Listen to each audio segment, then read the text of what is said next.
You know, it feels good. It sounds good. It appeals to our deepest vulnerabilities and emotions. I'm talking about romantic love and talks of romantic love and the actual idea of romantic love. I'm sure you've heard the old saying, "She's in love with love." But in reality, it just isn't the way it is. You know, they asked Tom Jones in an interview. If you are not familiar, Tom Jones is a very famous 1970s pop star, male singer who was a sex symbol and who's still singing, but he was very big in those days. They asked him, are you in love with your such and such woman?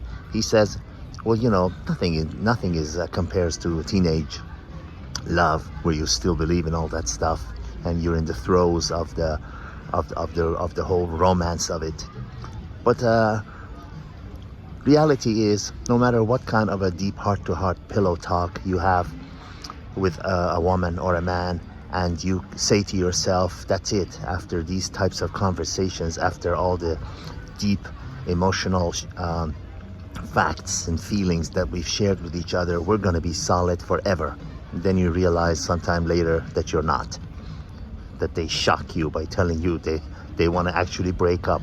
Like I've said in my previous videos before you even have a chance to be heard, you are genuinely shocked because you believed in the fantasy, which does not exist.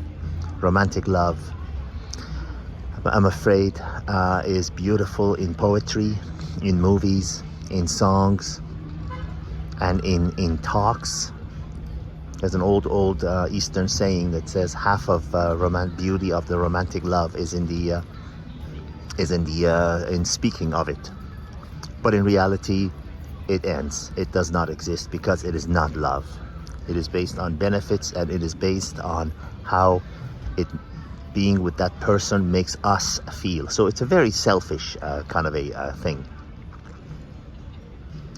It is what it is. This is not coming from a place of bitterness about who hurt you, about misogyny, or anything else. Not at all. I've said it before, not at all. This is coming from reality, from where what really is. Call it red pill, call it whatever you want to call it. But there is two sides of this coin.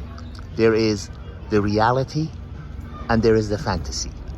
The fantasy feels good, but reality saves us. Fantasy is like a cotton candy. You bite into it and it's gone. Reality is like a solid piece of steak. Something you can count on.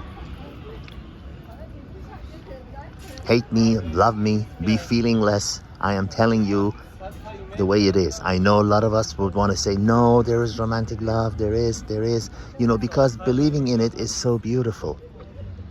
Well, believing in the fact that people will never do wrong, nobody will ever rob a bank, no one will ever kidnap a child, no one will ever steal your car, no one will ever stab you in the back. But we all know, sadly, that they do on a daily basis, everywhere. There is reality and there is fantasy. Which one do you want to base your life on? So, does this mean that you should not go and experience and enjoy romantic feelings with someone? Absolutely not. Enjoy it, but do it with your feet on the ground. The reality is, those beautiful, magical feelings, they are fleeting. They last for a certain amount of time. I don't want to put a time into it because some last longer than others and some last shorter than others, but they never last forever. People stay together long after, and there will be pockets of time where there's agreements and you're both on the same wavelength, but it's like two parallel lines, a red and a green line, that I'm talking when you're in a relationship, that sometimes overlap, but most of the times they don't. If we can't have a full agreement, full 100%, constant agreement with our own siblings who are from the same blood. How can we expect to have full agreement with a person who was born to a different family, to a different father and mother, and often from a different culture, different country, different language, different background, different experiences, etc., etc., etc. So, again, this does not mean that I'm professing you're not enjoying romantic feelings and the beauty that the initial honeymoon fleeting period brings, but have your feet on the ground. Never think that it's gonna last forever, and never feel that it's based on love. And how we measure love, I mean, everything has to have a yardstick. How you measure true unconditional love is the love that your mother and your father, maybe your siblings, have for you. Real love, real unconditional love. They love you when you're down, when you're up, and everything in between.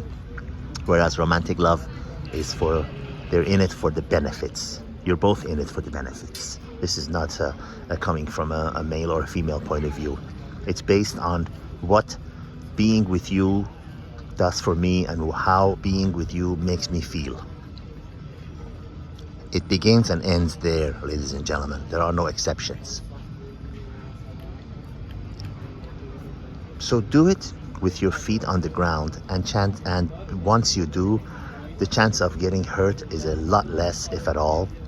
You will understand it. When you understand where things are coming from, you can tackle them and deal with them a lot better than when you are swimming in the ocean of fantasy.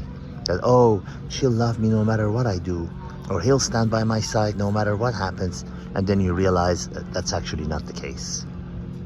Now, which one is better?